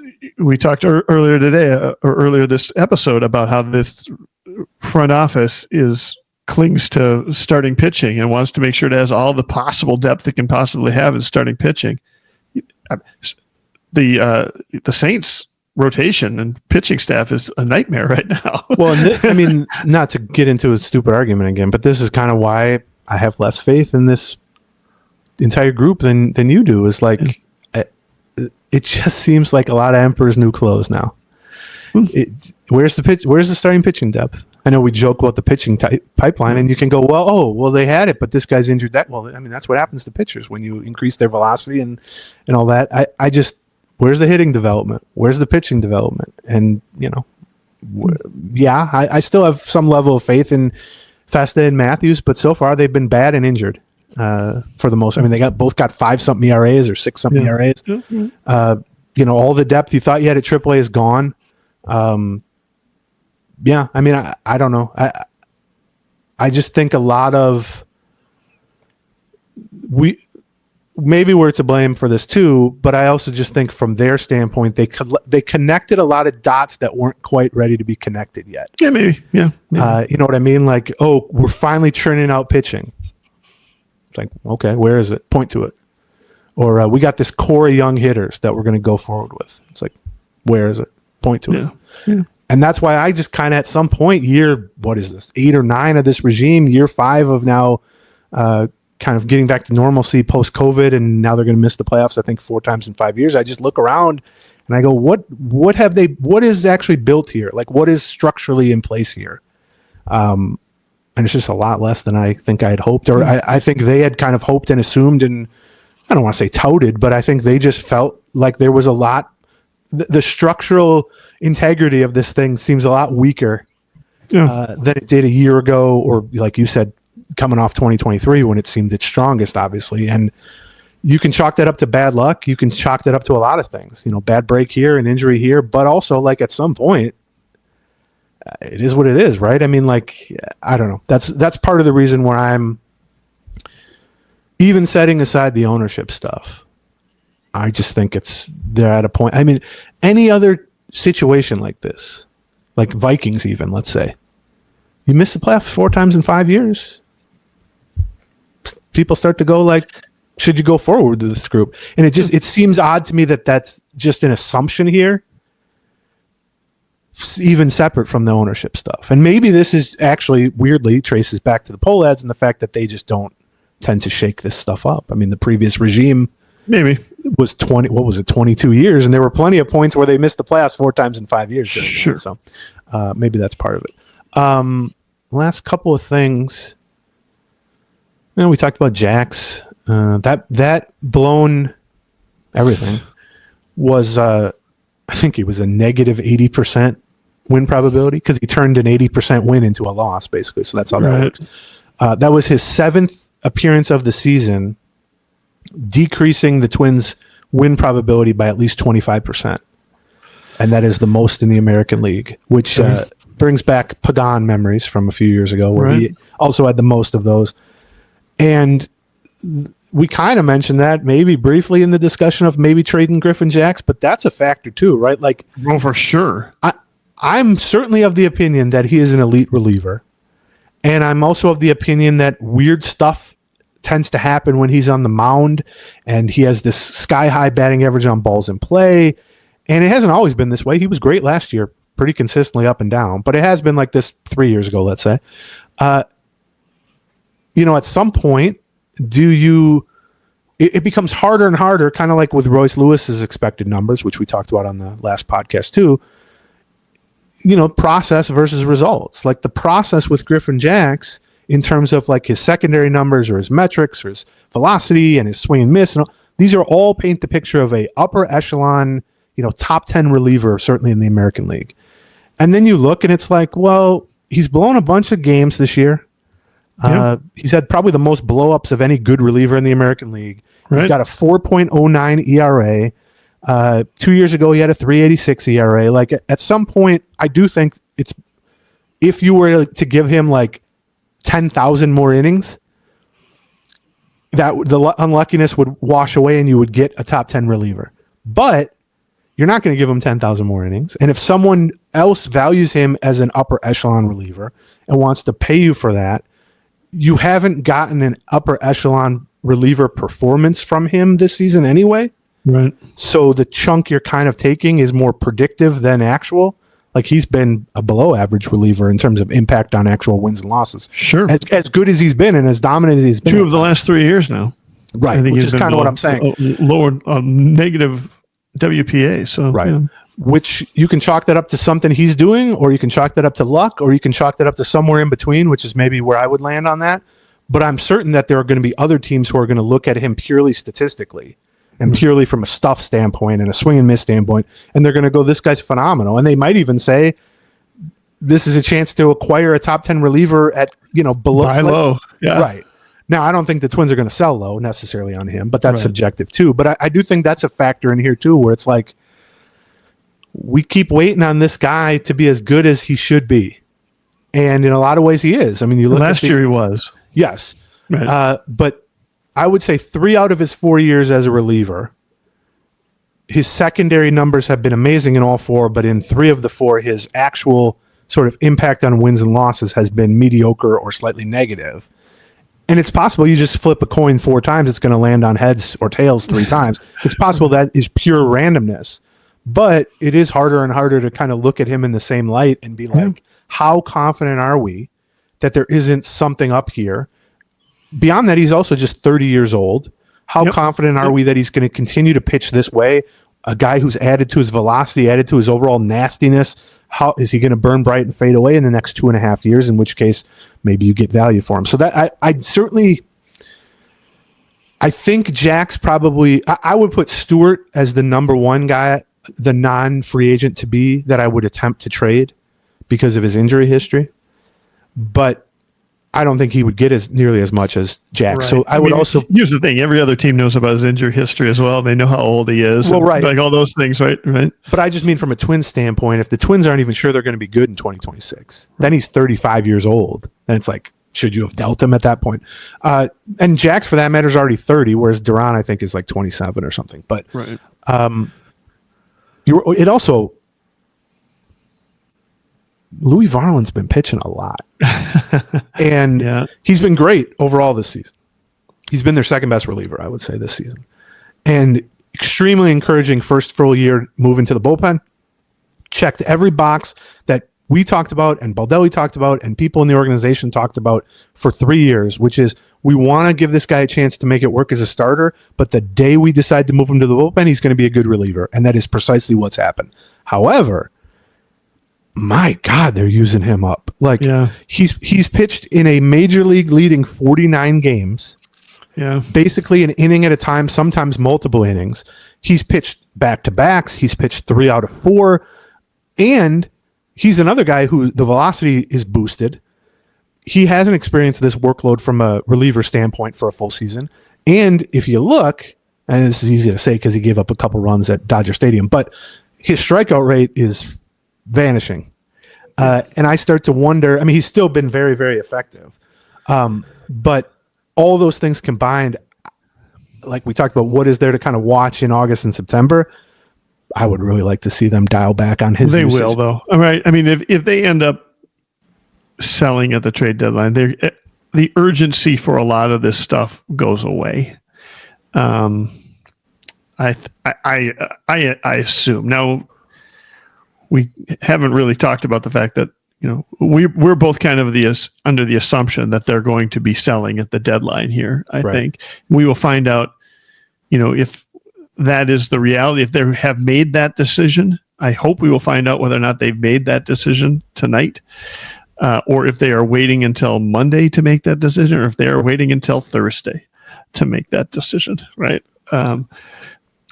So, we've got another week of where we will see how pedal to the metal this team is in terms of making their moves and using their bullpen and so on to try and do things. And then I suppose to some extent, even in August and September, to the extent that you are still on the edge of the wild card race, maybe there is still some urgency there. It's not like this team didn't in 2017 trade away, sell at the deadline, although they originally bought at the deadline, sell at the deadline and then still stumble into the wild card spot in 2017. So it's not like that's. But here's the other thing. Totally foreign to them. I get, what you're saying is kind of what I'm hoping, which is if they don't have that much to play for, why would you use Louis Varland back-to-back 3 out of 4, all that stuff? Right. But what if they trade Jax and Stewart?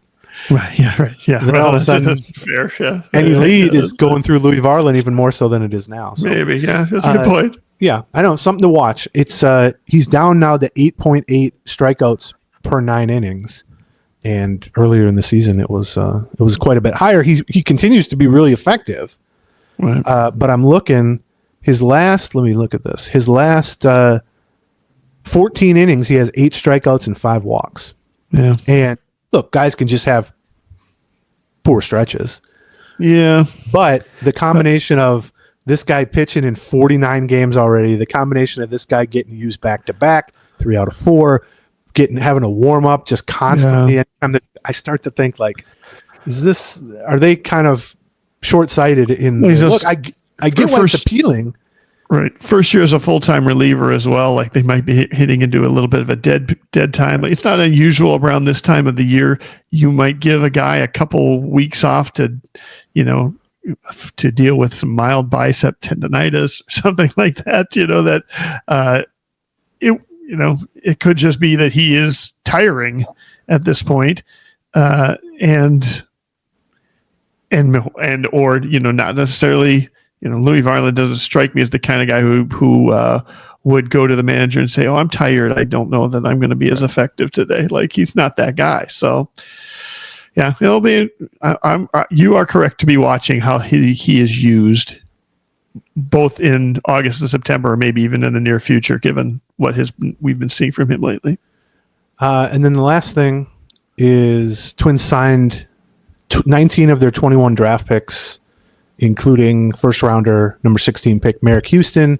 He got roughly $4.5 million. I think the slot value was 4.95 or something like that. We give this same disclaimer every time about the draft signings. People see, the slot amount was 4.95 and the Twins gave him 4.5. Cheap pull ad saved $400,000. The money is not being saved. The money is just being redistributed to other draft picks. The amount of money spent on a draft class is kind of predetermined, like within a few percentage points. Like every team is going to spend every dollar roughly that they can, and you get a certain pool total. You just add up the recommended slot value for all of your picks. So the recommended slot value for the 16th pick is like 4.95 million. And then, the 36th pick is like 2 point something million. You add up all those, including the later rounds, and you get a pool of, 12 million or 14 million or whatever it is. Almost every team in almost every draft class spends 98% of that or 102% of that, because you can go over a little bit with some penalties and stuff. And the Twins will be among that. But how you spread that same money out, how you distribute that same total amount to your draft picks is kind of up to you. And what teams do as a strategy is, if we can take a guy in the first round and maybe save 400,000 like the Twins did here, or sometimes even save $1 million or $2 million, then we can snatch up a first round talent who's dropped because of his own bonus demands, and we can get that guy with our later pick. So yeah, because in the Major League Baseball draft, a lot of these players are high school players who have committed to a college or something. Right. If they get to the third round and that money at the bonus slots in the third round are not what they wanted anymore, they're just assuming they're going to go to college. But maybe you can jump back in the sixth round and use the sixth round money you had plus the money you saved on the first round pick and draft a guy who normally might go in the third round or be a third round type talent and get him in the sixth round by using that extra money. Yeah, and they know all this stuff. Like when you see a guy drop in the Major League Baseball draft, this guy was supposed to be a top 10 pick and he's now getting drafted in the third round. It's not like other sports where it's like, is there an injury thing? I mean, that can happen, but it's almost always about signing bonus demands. And a guy will tell teams, or their agent will, hey, I want to be paid like the 12th pick. So don't take me unless you're going to give me at least that much money. That's right. And if you don't want to take him and give him that much money, he drops. And sometimes the guy has to reconsider his bonus demands. Sometimes the guy just goes to college and re-enters the draft a couple years later and tries again.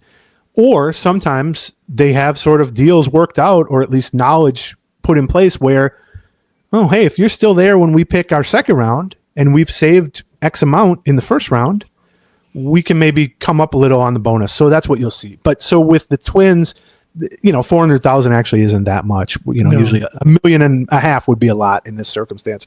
So he got Merrick Houston 16th pick, got slightly below the slot.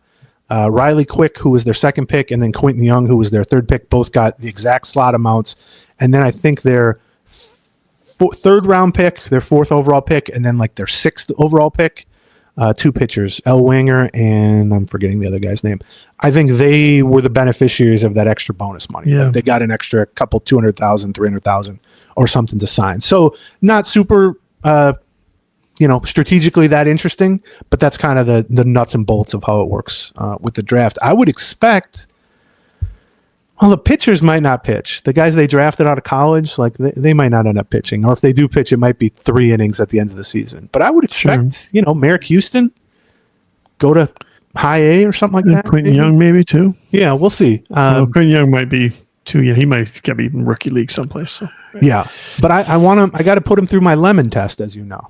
Yes, I know. So I need some at bats to determine if they've purchased a lemon or if we can just go forward evaluating them. Okay, we don't know when we'll be back for you guys. But sometime after the trade deadline is the next free show. It might be Friday. It might be sometime that weekend. It kind of depends on what breaks and what news we've got. But in the meantime, there's this thing called Patreon, patreon.com/Gleeman. You can join it for a month if you want, or if you want to try it out, or if you can join it for a year and save yourself 2.5 months worth of Twins talk. We're going to be if they're doing any trade deadline moves, we're going to be jumping on with emergency podcasts. You get to hear the emergency podcast music, which everybody seems to like on the Patreon side. Yeah. The annual subscription is a limited deal. We're not going to have 20% off an annual subscription for after the trade deadline. And this is something that, are we up to 1,000 of our subscribers have taken advantage of it, right, Aaron? Almost, like 800 have taken advantage of it. You can take advantage of it too, just patreon.com/Gleeman. You're going to be able to do it. And otherwise, we'll be back with a free show. We should probably thank the people who made this show free, which is Game Time, also the True Classic and their clothes. We've got BetterHelp, and we've got the Factor Form Daily Greens, and then a special thank you to Black Stack Brewing. They're now being distributed to all of Greater Minnesota, potentially also my daughter's wedding. So stop by your favorite liquor store or the Black Stack Tap Room, not at my daughter's wedding, to grab your favorite brew or to try something new. I'm going to go to your daughter's wedding. You are, and you can try the Black Stack there. Yeah, that's what right. If I just crash it? So yes, go sign up for the Patreon. You'll get emergency episodes if and when they do anything. And thank you to our sponsors, and we will talk to you guys after the trade deadline. Yep. Bye-bye. And welcome to the end of this video. There's lots more. For another, just click on one of these boxes. Or click on this circle in the middle to subscribe to all of our Twins Talk. Thank you. Gleeman.